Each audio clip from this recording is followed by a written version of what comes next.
right. So, very good news for Bernie Sanders.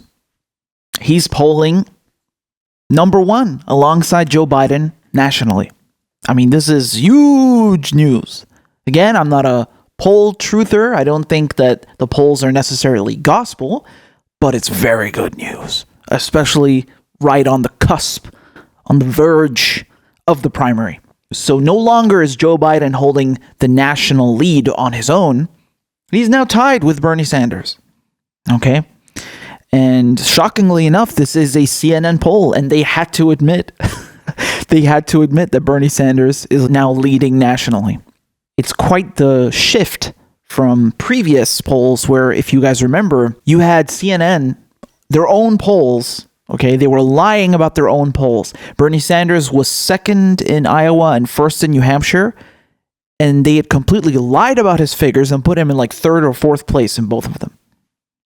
Unbelievable. I did a video on it. I'll link it in the description. You can check that out if you want. Blatantly lying. But now they can't lie about this. And I'm going to read you this article from the New York Times, which, by the way, they can go to hell if they think I'm paying for their articles to read them. I get one free article a day. I think if you log in and you make a free account, you get one article. So anyway, let's take a look, because surprisingly for a newspaper that lies about the Iraq War, this article isn't all that bad. Man, I'm never going to stop making that jab. I mean, it's not even a jab. It's actually disgustingly tragic. But I'm never going to stop saying that about all the mainstream media. They lied about the Iraq War. They can go to hell. They have not zero, they have minus 100 credibility with me as far as journalistic integrity goes. Look at the title of the article. What polling tells us about Bernie Sanders' chances? No, why can't you just say Bernie Sanders polls first nationally alongside Biden? Say it! Say it! Even CNN said it in their goddamn title. Okay, CNN's title was Bernie Sanders surges to join Biden atop Democratic presidential pack. But anyway, let's get to the meat. That's what she said. At this point in 2016, Bernie Sanders was competitive in Iowa, but had no clear path to the nomination. 4 years later, he finds himself in an enviable position, rising in the polls, enjoying the most resources, and facing relatively few attacks from his campaign rivals. Yeah, well, he doesn't need to be subjected to that many attacks by his campaign rivals because the mainstream media takes care of that. Okay, there's nothing Elizabeth Warren or Joe Biden can say that hasn't already been said by the mainstream media dating back to 2016. A CNN poll on Wednesday found him leading Joe Biden nationwide, 27% to 24%. So actually, Bernie Sanders is 3 points ahead of Joe Biden. However, since the margin of error is relatively the same, it could actually be the other way around. It could be Joe Biden who realistically, in reality, has that 27%. At face value, Bernie Sanders is in front. Let's take a moment to savor that. All right. Anyway, in an average of polls, Mr. Biden still leads by about 6 percentage points, but his advantage over Mr. Sanders has been cut in half over the last 3 months. So, it's good to highlight that, because all you hear from the mainstream media is Joe Biden's the front runner. Joe Biden is the front runner. They ram it down your goddamn throats every single day, hammer it into your head. Yeah, well, not anymore. Okay? Looks like Corn Pop got what he wanted. Okay? Mr. Sanders' position may be even better in the early states. The Zeltzer poll, Iowa's most highly awaited survey, shows him with a narrow lead in Iowa. Other polls show him gaining, though split on exactly where he stands in a divided field. He also remains well positioned in New Hampshire, giving him a chance to sweep the 2 early states. Large elements of the Democratic establishment strongly oppose Mr. Sanders, that's putting it lightly, who is not a Democrat, raising the possibility of a vigorous campaign to stop him if he emerges as a frontrunner. Well, yeah, they've already been running this campaign to stop Bernie Sanders. I mean, anyway. But it is clear that if he wins the early states, he will not face the obstacles that made it all but impossible for him to win the nomination in 2016. Mr. Sanders' current standing might be surprising, considering his circumstances as recently as a few months ago. He had a heart attack in October. He seems stuck in third place in national polls with around 15% support. Well-known candidates with just 15% support do not usually go on to win. A factional rival for support on the left, Elizabeth Warren, had steadily gained in the polls. As you guys remember, the media, they made a whole ruckus out of Bernie Sanders' heart attack. For once, he was on the front page of every news outlet. Of course, only when something bad happens. And despite that, and despite him being stuck, you remember even Elizabeth Warren surpassed him nationally. She was in second place. She was the runner-up to Joe Biden. And Bernie Sanders looked like, meh in third place, at least in the mainstream, right? We know that that's not the reality on the ground, since he's raising the most money. He has the most volunteers. These are tangible things. These are things that actually matter, not polls. So that's over now. Okay, and Elizabeth Warren has kind of slipped down, and we're about to see why. In one sense, Miss Warren's rise in the polls might have gone too well. Her standing began to falter around the time she matched Mr. Biden in national polls, which invited scrutiny from the news media and her opponents. Her position on Medicare for All funding and her weak standing in hypothetical polling matchups against the president offered avenues for attack. At the same time, Pete Buttigieg surged to the lead in Iowa. He and Miss Warren promptly clashed, preventing either from solidifying a strong position in the state. So that is quite accurate. Once Elizabeth Warren had gained momentum and she thought really well of herself, she published her plan about how she's going to pay for Medicare for All, because it turns out, we weren't sure where she stands on Medicare for All. Does she actually support it? She was talking about a framework. She was talking in vague terms. No one really knew where she stood. And then all of a sudden she drops her plan on how to finance Medicare for All, albeit very different from the true vanilla OG Medicare for All written by Bernie Sanders. Because her way of doing it is with a head tax.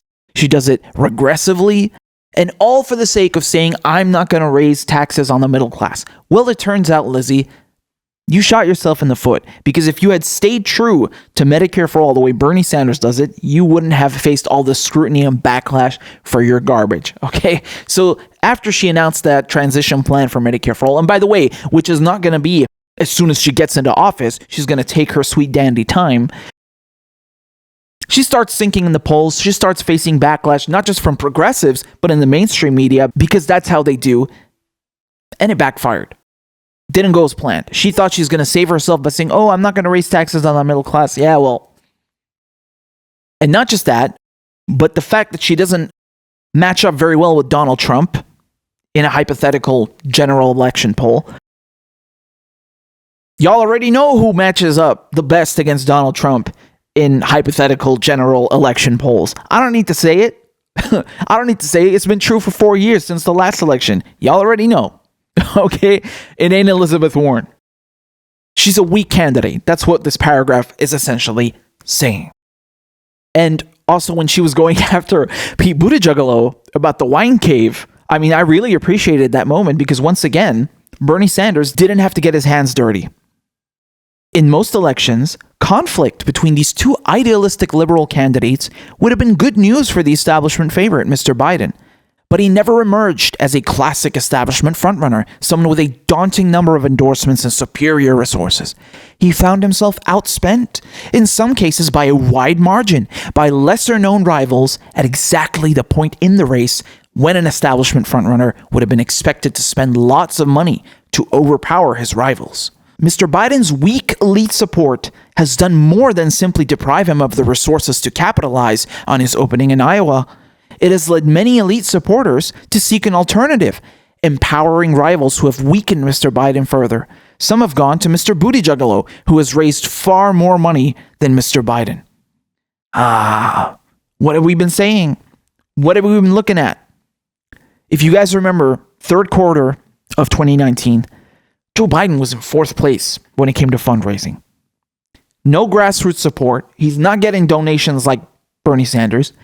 And he tapped out all his private fundraisers. When he goes to those meetings with rich people and he kisses their asses and begs them for some nice fat checks for those $2,800, he tapped them out. And then he had to turn to super PAC money. after he said he wouldn't take any, right? So he tapped out the elites. He has no grassroots support. And even with the PAC money, he's still not doing good. Because if you look at the last quarter, Bernie Sanders, once again, on top dog. But Joe Biden ain't in second place. He's in third. So that's not good show, boy. That's rather egregious indeed. Even when he's turning to super PAC money, he still can't beat the behemoth of grassroots support that Bernie Sanders has. And Pete Buttigieg is taking all that PAC money and elite support that Joe Biden would normally have, that a establishment frontrunner would normally have. So you see the problem here. He's screwed either way. No grassroots support and no elite PAC support. And I find it very amusing that this weasel, Pete Buttigieg, has stolen support that would have usually gone to Joe Biden or whoever the establishment frontrunner would have been. I find that very amusing and highly satisfying. Dog eat dog, let them fight it out amongst themselves. Let them fight over their scraps from the elites and the PACs, the super PACs, while Bernie Sanders beats them all with clean money from the people, from donations, small dollar donations. So throughout all of this, Mr. Sanders has gone relatively unscathed. His position in the polls, just behind the frontrunners with obvious momentum, gave his opponents no incentive to attack, and he received less scrutiny from the news media than he might have otherwise. Is that statement really true? I don't know if that statement is completely true, okay? I mean, if you look at how the media goes after Bernie Sanders, whether we're talking about the Washington Post, publishing 60 negative stories in 16 hours back in 2016, or whether we're talking about CNN smearing him with Elizabeth Warren, or when you have MSNBC bringing on pundits that say Bernie Sanders makes my skin crawl, it doesn't leave any room for other candidates to attack him anyway. There is no need. If I'm Elizabeth Warren, or I'm Joe Biden, or I'm Pete Buttigieg, why should I get my hands dirty if the news media is going to take care of it anyway? Do you see what I'm saying? So I don't know, man. The news media, the mainstream media, are a tool. They are an arm. They are a propaganda machine for the establishment. And when they have an existential threat presented to them, Bernie Sanders, they don't need instructions. They don't need another candidate to do the dirty work for them. They do it themselves. They can't allow someone like that to get good airtime and free publicity and glorify them, even if he's loved by the people. The people are not their agenda. Money is, okay? Corporate power is. Maintaining the status quo is. So this idea that Bernie Sanders hasn't faced that many attacks, is statistically false. He faces probably more attacks and scrutiny than any other candidate. We know this. To say otherwise is to be in denial. Joe Biden, Elizabeth Warren, Pete Buttigieg, they all take turns being the darling of the media and having smoke blown up their asses. Have you ever seen Bernie Sanders be the darling of the media? They don't even need to attack him. They just need to ignore him. And that's already a form of repressing him and trying to sabotage his campaign. Do you understand? If you guys remember this famous moment in 2016, they were showing an empty podium waiting for Donald Trump. Meanwhile, Bernie Sanders had a rally and they refused to cover him. They would rather show an empty podium than cover Bernie Sanders. And they would fire personnel from MSNBC like Ed Schultz, like Crystal Ball for covering Bernie Sanders. So they don't need to necessarily attack him openly, but just by refusing to cover him and give him any coverage and traction, they're already working against him. So there you go. Bernie Sanders supporters were the likeliest to say they had made up their minds, offering even less reason for a rival campaign to attack him. Yet Mr. Sanders outraised all of his opponents, giving him the resources to push ahead, while squabbles, such as between Ms. Warren and Mr. Buttigieg, weakened others.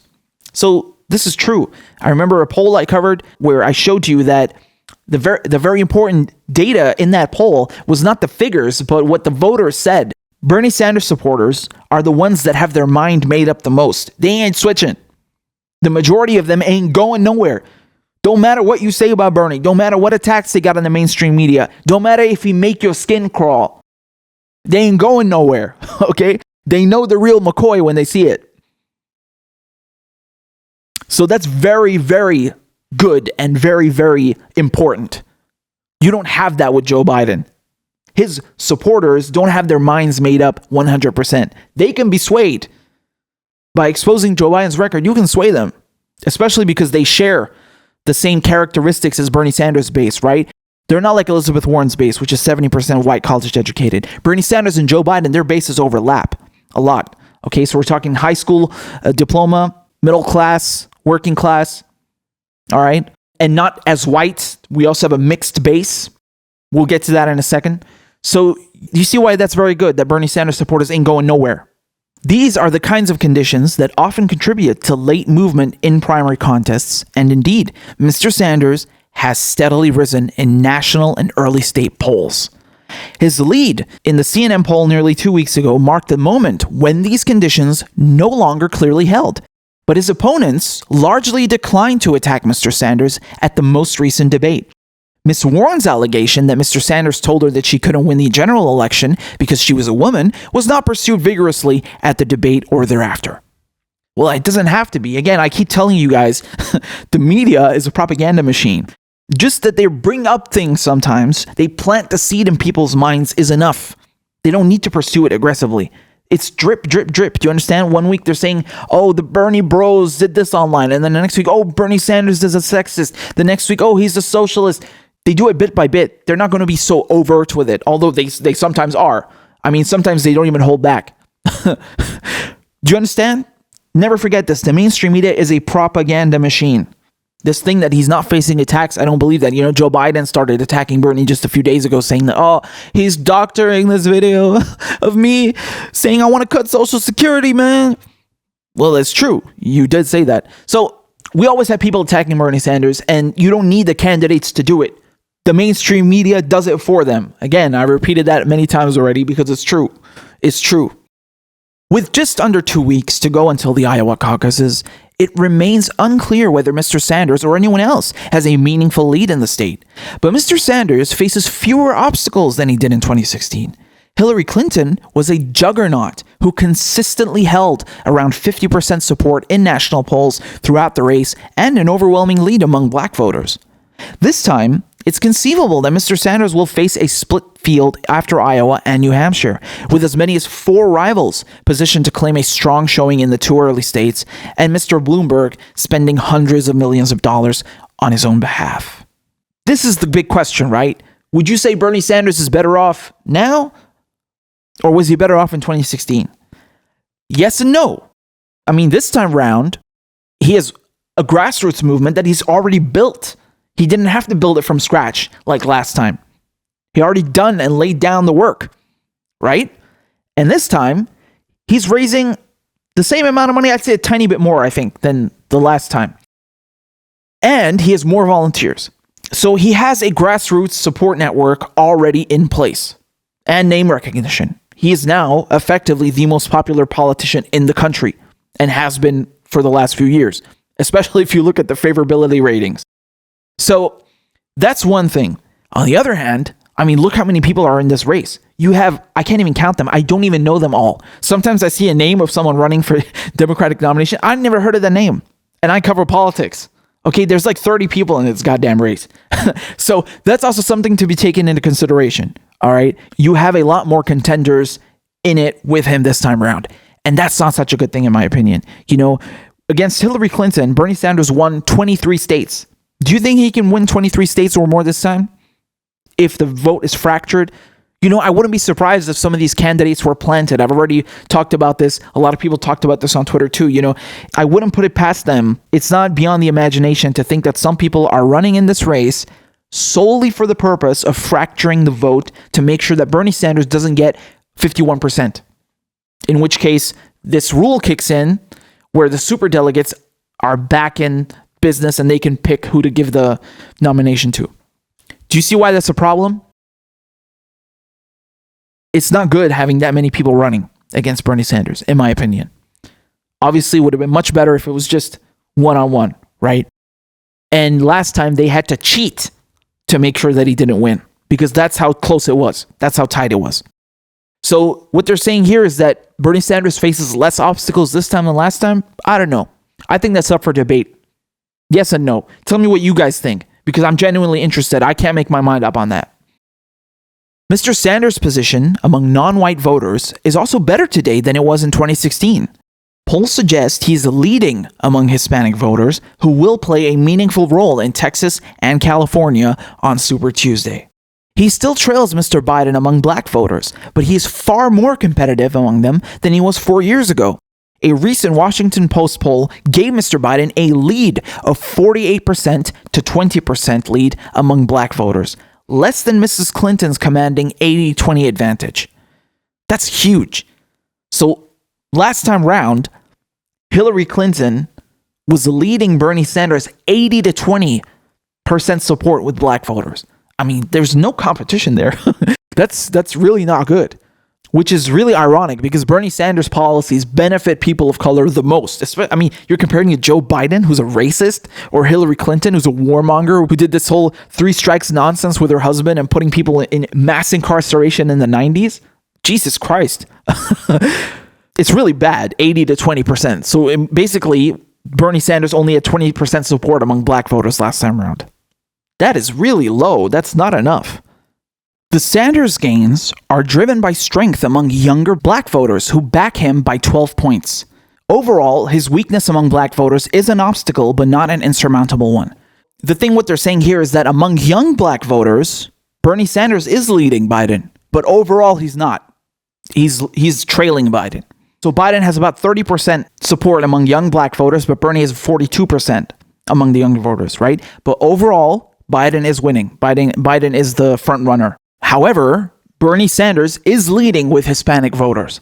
So he's already got it on lock when it comes to Latino and Hispanic voters, but he needs to ramp it up and get more black support. Otherwise, Joe Biden is going to have an edge over him with that. And you can't win without it. You need people of color, you need blacks to support you and vote for you so you can get that nomination. You can't do it without it. And that's the thing with South Carolina. You know, Joe Biden is definitely winning South Carolina, okay? Because he has the edge over Bernie Sanders with black voters. And I mean, there's no way, I'm sorry, but there's really no way Bernie Sanders is winning South Carolina or any of the other candidates. It's going to Biden, I can tell you from now. So there's a lot of work to do for Bernie, okay? At this point, his main weakness is arguably among white voters, at least as judged against his performance in 2016 or the performances of prior outsider ideological consistent candidates. In 2016, he won New Hampshire by a wide margin and essentially fought Mrs. Clinton to a draw in Iowa while badly trailing in national polls. In 2016, Bernie kicked Clinton's ass in New Hampshire, and it was literally a tie in Iowa. Okay, so I think he had 49.6% and Hillary Clinton had 49.9%. Man. New Hampshire, I mean, he did way better. He had like 60.4% of the vote. and Hillary was left with 38%. He decimated her. But yeah, it's good. So what the point is in this paragraph is that even if Bernie Sanders wasn't doing the best in national polls, he still killed it, either having a tie with Clinton or decimating her in some states. This time round, it could be even better. Who knows? I mean, let's not get our hopes up. But if the last election is anything to go by, of course, he could still lose both states, but if he wins, he will face far greater scrutiny. As Ms. Warren can attest, frontrunner status brings a different kind of treatment from the news media and rival campaigns, which can halt or reverse a candidate's gains. The breadth of the opposition to Mr. Sanders among Democratic elites increases the likelihood of a vigorous attempt to halt his momentum. There is no reason to assume that he can build a winning coalition in the face of heightened scrutiny or a concerted effort to stop his campaign, even if he wins Iowa. But as the recent polling shows, there's also no reason to assume he can't. So, thankfully, that's not the worst New York Times article that I have read. I mean, if you remember how they smeared Tulsi with their greatest hits article, that was disgusting. This is arguably a little less unbiased and a bit more objective, you know, but I don't think that if Bernie Sanders wins Iowa, that he's suddenly going to be in trouble. Because what they're trying to say is that, oh, even if he wins Iowa and he does really well, he's got to be careful, because if he's doing really well, then he's going to get a lot more scrutiny. They're going to go after him, and then that could be bad and he could lose. They're already going after him. They've been going after him for years. Of course they're going to go after him harder, but it's not going to change anything. I mean, I've said that before, man. I told you, even if he gets the nomination, you're still going to have lefty news outlets going after Bernie Sanders, like the New York Times, like CNN, like MSNBC. Of course, they're going to go even harder than before, because they'd rather have someone like Trump win, who's not going to change anything. But still, man, I don't think that's a death sentence or a risk to his campaign like they're saying here. No way, man. No way. Bernie Sanders gets stronger and stronger the more they attack him. Okay, you can't take him down, man. The grassroots support is legit. It's real.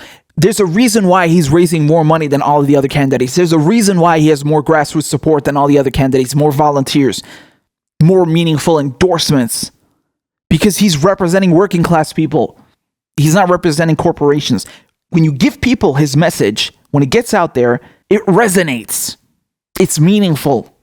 And as long as that doesn't change, like I said before, they had to cheat him out of the nomination last time to make sure that he doesn't win, because he was so powerful. He went from a relatively unknown, unheard of senator to going neck and neck with the juggernaut Hillary Clinton, just like I said in the article.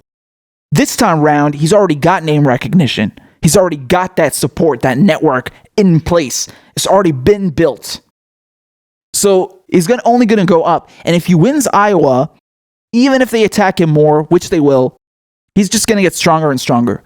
So my guess, I would think Bernie Sanders could win New Hampshire. Okay, I'm not too worried about that. And again, if I'm worried at all, it's only because you have other candidates in the race that could potentially fracture the vote, right? It's not because Bernie Sanders is doing anything wrong.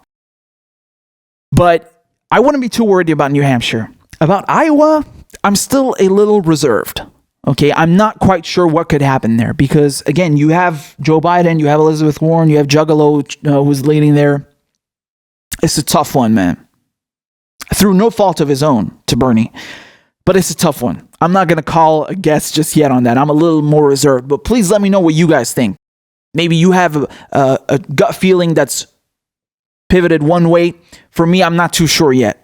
Okay, so anyway, not the worst article I've read, and very fantastic news for Bernie Sanders. Let's not count our chickens before they've hatched, but this is good. This is very good news.